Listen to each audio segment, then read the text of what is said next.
ठीक है, इसको आप थोड़ा सा इसको रिकॉर्ड में आप करते रहिए, पकड़ करके आप मुझे कर लें। देखिए, आज हम लोग चर्चा के विषय के तहत इंग्लैंड की औद्योगिक क्रांति क्या करेंगे, औद्योगिक क्रांति। आज इसका आप लोग को यूट्यूब पर भी वीडियो आप लोग को अपलोड करके बता दिया जाएगा। आज मुख्य विषय है इंग्लैंड की औद्योगिक क्रांति। आप सबसे पहले जाने औद्योगिक क्रांति शब्द का सबसे पहले किसने प्रयोग किया था। एक ब्रिटिश इतिहासकार थे आर्नल्ड टॉयनेबी ने, उन्होंने the lectures on industrial revolution in 18th century in England में किया था। आर्नल्ड टॉयनेबी एक बड़े विद्वान थे, उन्होंने वह ब्रिटिश इतिहासकार थे, उन्होंने सबसे पहले औद्योगिक क्रांति शब्द का प्रयोग किया था। औद्योगिक क्रांति है क्या? आप लोग से कोई पूछे औद्योगिक क्रांति है क्या, औद्योगिक क्रांति का मतलब क्या है, तो आप लोग डिफाइन करेंगे। एक लाइन की परिभाषा उसकी है, श्रम और उत्पादन के स्तर पर होने वाला इंग्लैंड में परिवर्तन ही औद्योगिक क्रांति कहलाता है। यानी श्रम और उत्पादन के स्तर पर होने वाला परिवर्तन औद्योगिक क्रांति कहलाता है। सपोज दैट, एक उदाहरण के रूप में देखा जाए, इंग्लैंड की जनसंख्या 18वीं-17वीं सदी में बहुत कम थी, लेकिन 18वीं और 19वीं सदी में इंग्लैंड की जनसंख्या में बेतहाशा वृद्धि होती है। ऐसे में हाथ से निर्मित, हाथ से उत्पादित वस्तुओं के उत्पादन के आधार पर इंग्लैंड अपनी जीविका को नहीं चला सकता था। इन्हीं परिस्थितियों में इंग्लैंड में एक नए युग की शुरुआत होती है, जिसे हम इतिहास के पन्ने पर मशीनी युग या औद्योगिक क्रांति के नाम से जाना जाता है। आर्नल्ड टॉयनेबी इन पहले विद्वान थे जिन्होंने सबसे पहले कहा था इंग्लैंड में जो मशीनों के द्वारा उत्पादन स्तर में जो हुआ परिवर्तन है वही औद्योगिक क्रांति है। अब प्रश्न उठता है, इंग्लैंड की औद्योगिक क्रांति क्यों इंग्लैंड में आरंभ हुई, इंग्लैंड में आरंभ होने के पीछे कारण क्या थे। अब हम लोग उसको डिफाइन करेंगे। पहला चीज जाने क्रांति क्या है। क्रांति का मतलब होता है किसी भी व्यवस्था में आमूलचूल परिवर्तन, और औद्योगिक क्रांति का मतलब क्या है। औद्योगिक क्रांति का आशय है श्रम और उत्पादन के स्तर पर इंग्लैंड में जो हुआ परिवर्तन था वही औद्योगिक क्रांति है। क्या है? वही औद्योगिक श्रम और उत्पादन के स्तर पर होने वाला परिवर्तन। संक्षेप में कहा जा, पहले दुनिया की जनता हाथों पर निर्भर थी, लेकिन इंग्लैंड में विज्ञान के आविष्कार ने वहां पर मशीनों को आरंभ किया, वही परिवर्तन ही औद्योगिक क्रांति कहलाता है। अब प्रश्न उठता है, इंग्लैंड में औद्योगिक क्रांति हुई क्यों थी। पहला कारण था बढ़ती जनसंख्या। पहला कारण क्या था? बढ़ती जनसंख्या। इंग्लैंड में जनसंख्या में तीव्र गति से वृद्धि होती है। ऐसे में बढ़ती जनसंख्या के सापेक्ष उनकी जरूरतों को पूरा करने के लिए हम हाथ से निर्मित वस्तुओं के उत्पादन पर बहुत दिनों तक रह नहीं सकते। ऐसे में व्यापक उत्पादन की जरूरत है, और व्यापक उत्पादन कैसे होगा? हम मशीनों पर आधारित, हम विज्ञान की तरफ बढ़े। यानी इंग्लैंड में जो निरंतर आविष्कार हुए, जैसे स्पिनिंग जेनी का आविष्कार हो गया, और इसके साथ साथ धान की भूसी जो निकालने वाली मशीन उन्हें खोल दिया, वाटर फ्रेम का आविष्कार हो गया, प्रेस का निर्माण हो गया, और सारे भिन्न भिन्न मशीनों का जो इंग्लैंड में निर्माण हुआ, यह इंग्लैंड में औद्योगिक क्रांति को बढ़ावा दिया। यानी आप कह सकते हैं बढ़ती जनसंख्या, मशीनों का आविष्कार ने इंग्लैंड में औद्योगिक क्रांति के मार्ग को प्रशस्त किया। अब प्रश्न उठता है, इंग्लैंड में औद्योगिक क्रांति तो बहुत पहले 18वीं सदी में आ चुका था, लेकिन भारत और जैसे देश, खासतौर से दुनिया के गरीब मुल्क थे, वहाँ औद्योगिक क्रांति का प्रभाव बहुत बाद में देखा गया। यानी सबसे पहले इंग्लैंड में औद्योगिक क्रांति आई। इंग्लैंड में औद्योगिक क्रांति आने के पीछे पहला कारण था वहां पर विज्ञान के आविष्कार, और दूसरा कारण था बढ़ती जनसंख्या, और तीसरा कारण था इंग्लैंड का यूरोप के देशों के साथ जो संबंध थे, यह तीसरा उसका पहलू था। यह क्योंकि इंग्लैंड के चारों तरफ की सीमाएं समुद्र को टच करती थी, ऐसे में इंग्लैंड से अन्य देशों का संपर्क था। दुनिया के अन्य देशों को वह कच्चा माल की आपूर्ति कर सकता था।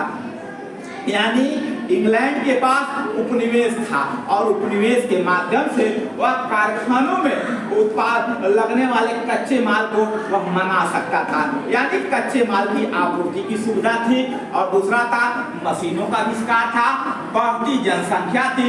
इन परिस्थितियों में इंग्लैंड में 18वीं सदी में एक क्रांति होती है, उसी को हम औद्योगिक क्रांति कहते हैं। औद्योगिक क्रांति का मतलब होता है श्रम और उत्पादन के स्तर पर होने वाला परिवर्तन।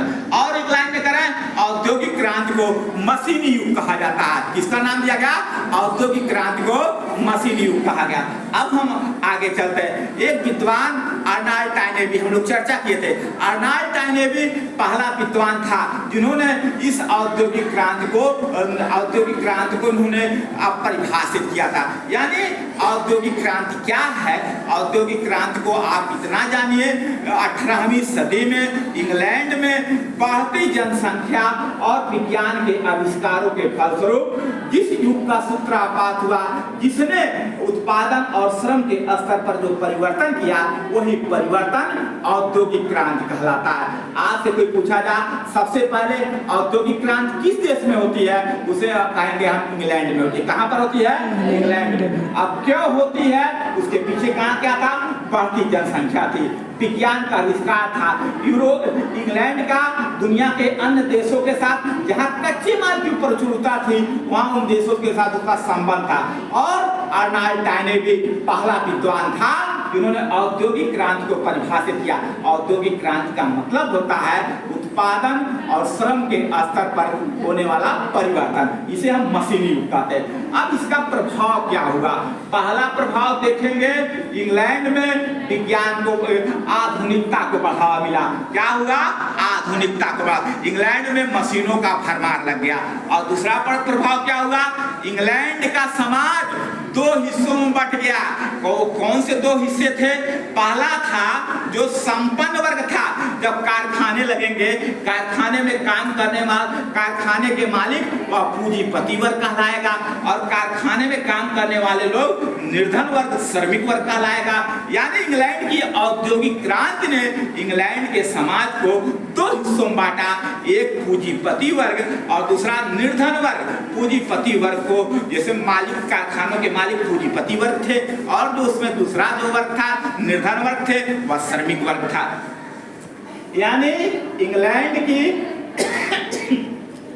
इंग्लैंड की औद्योगिक क्रांति ने इंग्लैंड के समाज को दो भागों में बांटा, एक अमीर वर्ग, दूसरा गरीब वर्ग। क्या है?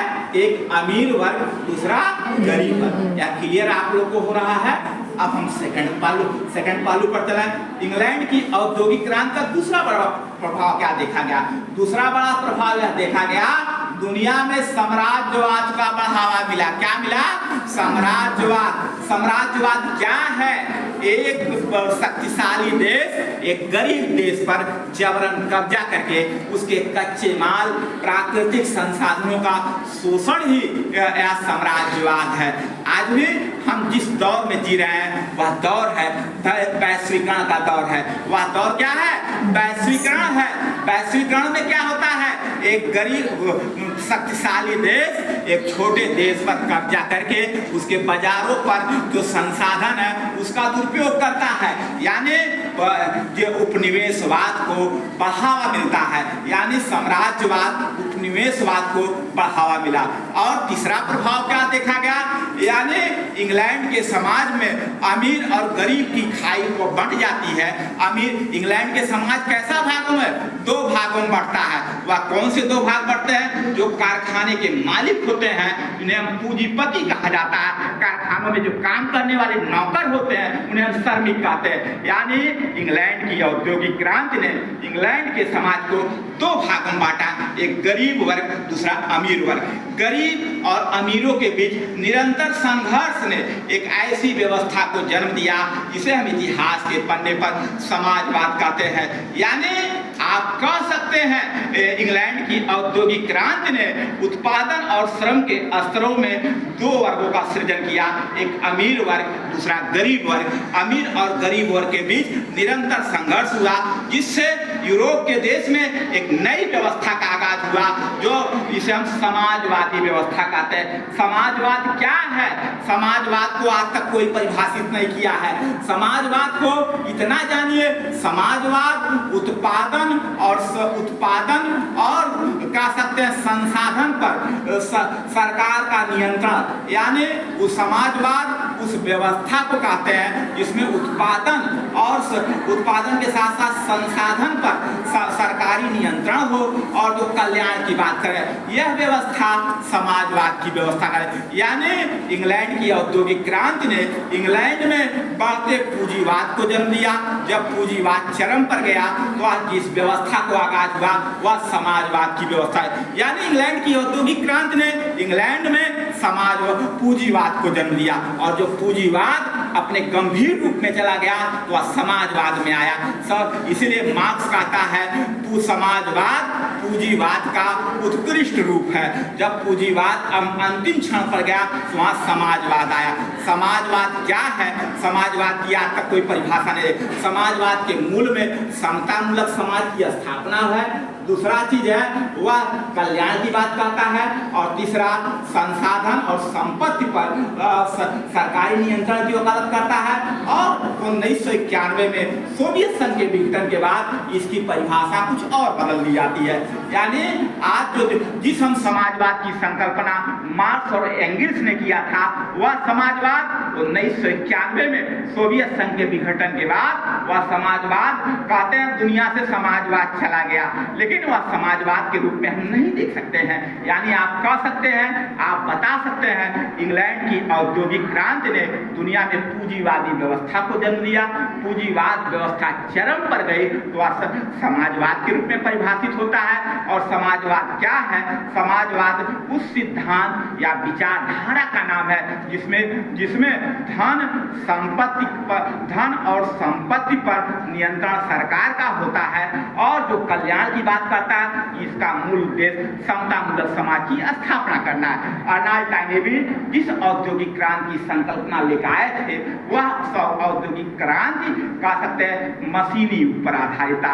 यानी सबसे पहले इंग्लैंड में औद्योगिक क्रांति आई, फिर फ्रांस में आई और दुनिया के देशों में आई, और भारत में औद्योगिकरण की शुरुआत तो 20वीं सदी में देखा जा सकता है, आजादी के बाद देखा जा सकता है। भारत प्राचीन काल में कुटीर उद्योग से, प्राचीन और मध्यकाल में भारत कुटीर उद्योग पर आधारित देश था, और कुटीर उद्योग ने भारत की व्यवस्था, कुटीर उद्योग और कृषि व्यवस्था ने भारत को यह बढ़ावा दिया। यानी इंग्लैंड की औद्योगिक क्रांति ने इंग्लैंड में कारखानों का निर्माण किया, मशीनों को बनाया और श्रम और उत्पादन के स्तर पर परिवर्तन किया। यही परिवर्तन इंग्लैंड की औद्योगिक क्रांति कहलाती है। और इसे सबसे पहले अर्नाल्ड टाइने ने किया था। और इसका प्रभाव क्या हुआ? इंग्लैंड का समाज दो हिस्सों में बढ़ गया, एक अमीर वर्ग, दूसरा निर्धन वर्ग, और इनके बीच जो संघर्ष हुआ और वह पूंजीवाद को जन्म दिया। पूंजीवाद जब चरम पर गया तो समाजवाद आया, और इंग्लैंड की औद्योगिक क्रांति ने दुनिया में औद्योगिकरण को बढ़ावा दिया। इसके पीछे बढ़ती जनसंख्या उत्तरदायी मानी जाती, विज्ञान के आविष्कार उत्तरदायी माने जा सकते हैं। और हम क्या देख सकते हैं? और भी देख सकते हैं इंग्लैंड की औद्योगिक क्रांति का प्रभाव यह रहा, दुनिया में औद्योगिकरण को बढ़ावा मिला। और क्या प्रभाव हुआ? साम्राज्यवाद को बढ़ावा मिला। यानी इंग्लैंड की औद्योगिक क्रांति ने साम्राज्यवाद को जन्म दिया, साम्राज्यवाद पूंजीवाद को जन्म दिया, पूंजीवाद जब चरम पर गया समाजवाद आया। आज दुनिया में देखा गया 1991 में सोवियत संघ के विघटन के बाद समाजवाद व्यवस्था ध्वस्त हो गई। यही है इंग्लैंड की औद्योगिक क्रांति। ठीक है, अभी आप लोग को बताया जाएगा, फिर से बताया जाएगा, ये वीडियो आपको